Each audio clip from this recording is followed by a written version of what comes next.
Tonight on this first day of Breast Cancer Awareness Month, a very personal story from our own Amy Robach. While on assignment for Good Morning America, she learned that she had breast cancer.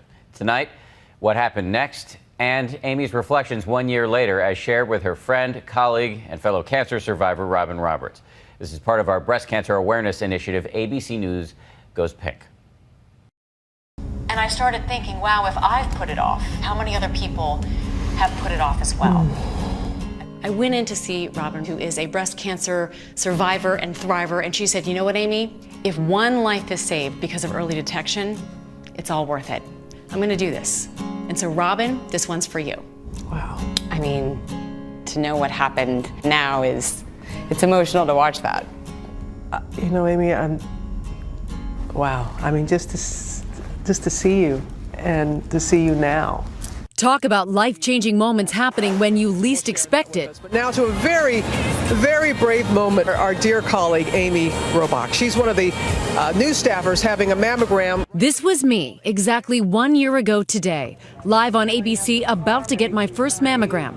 I had been asked if I'd get one on television to demystify it for women who might be nervous. It is Amy's first. She's sharing that experience with us right now as it happens. So when ABC producers called me last week and asked me to have a mammogram on live national television, my first instinct was, no way, never gonna do it. The truth is, like so many women busy with work and kids, I had been putting this off for a year. I'm 40 years old. I've never had a mammogram. I've avoided it. Little did I know this would turn out to be both one of the best and worst days of my entire life. I'm going to do this. And so, Robin, this one's for you. Amy, no. This is for everyone. It was for everyone, but it also turned out to be for me. The mammogram that changed the course of my life. She is so happy right now. I could just see the relief in your eyes. And that was it. Or so I thought. Because a short time later, I was asked to come back for more scans. 4 weeks later, a tornado of tests. Doctors move quickly when they're concerned. And finally, the diagnosis that turned my world upside down. I had breast cancer. The last year has been the fight of my life, but I have a lot worth fighting for. There have been good days and bad days on this emotional roller coaster. So with chemo comes hair loss, and I am slowly starting to lose more and more each day. So today, I am taking control of something that I have very little control of. I am gonna cut my hair very short. I knew I'd cry at least once. Many people have supported me throughout this journey, but I'll never forget my dear friend and colleague Robin, who pushed me to take that first crucial step.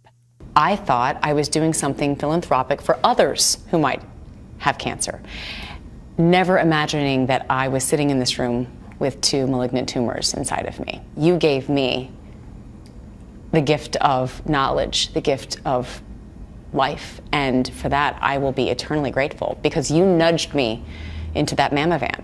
And so when you called me, never in a million years did I think that you would be saying what you said. I have breast cancer. Yeah. How did it surprise you? I watched you work through cancer, and I remember thinking, how is she doing that? Why is she doing that? I didn't know why until it happened to me. And then I realized how important it was to hold on to anything normal. We saw you virtually every day, still there, delivering the news for us, being there. What didn't you show us? Anytime I thought about my kids, anytime I thought about them worrying about me, or me worrying that I'm not going to be there for them, my showers were always my crying time, because the water drowned out the sobs. And when I cried hard, because it was built up. Because you do put on a brave face. You have to for yourself and for your family. And you want to for all the other women who are out there going through the same thing with you. You want to show them that you can be strong, but of course we're not always that way. And I think that another lesson that we're showing people or teaching people, not just the two of us, but those wonderful people that surround us each and every day, and how you can care for a colleague, a friend who's going through a challenging time. And to sit in your chair was such an honor while you were battling your second bout of cancer, but then to have you walk me to your chemo chair that you had sat in 7 years prior. To be able to poison you. to sit in your chair in two completely different ways. But it was so fitting, actually. That was a surreal thing for me, to see how it all had come full circle. What is it that you want to get across to people? We have to make sure that we're vigilant about our own health and giving women that nudge. So you nudged me. I hope to nudge other women into that mammogram exam room. You could have continued to put it off, and here we are talking about where we are a year later, and I'm thankful you're sitting in that chair a year later. Yeah. To have that information and to be able to face it. Exactly. Wouldn't you want to know and be able to have a fighting chance? And there are no guarantees, none whatsoever, but give me a chance. And one thing people always ask me, how are you? How are you doing? I'm doing great. And knowledge is power.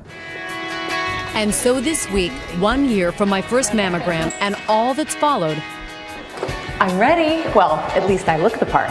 I had the special opportunity to surprise other women on a journey I know all too well. I am so happy to be here. On board Delta's Breast Cancer One with 145 women strong. I just realized I think we're a flight attendant short on today's flight. What's this? Good Morning America anchor and breast cancer survivor Amy Robach is here. I'm so excited to be on board the plane with all of you. It is their personal stories that truly inspire me. For the first 24 hours, I was very scared. I was diagnosed 4.5 weeks ago. The way we all lean on each other, the way we all support each other, the way we all let our sisters know that we're not alone, that we're in this together, and we're stronger together.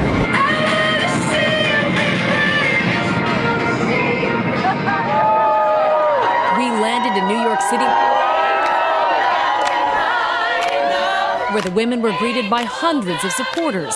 Their faces said it all: gratitude, grace, hope, and joy.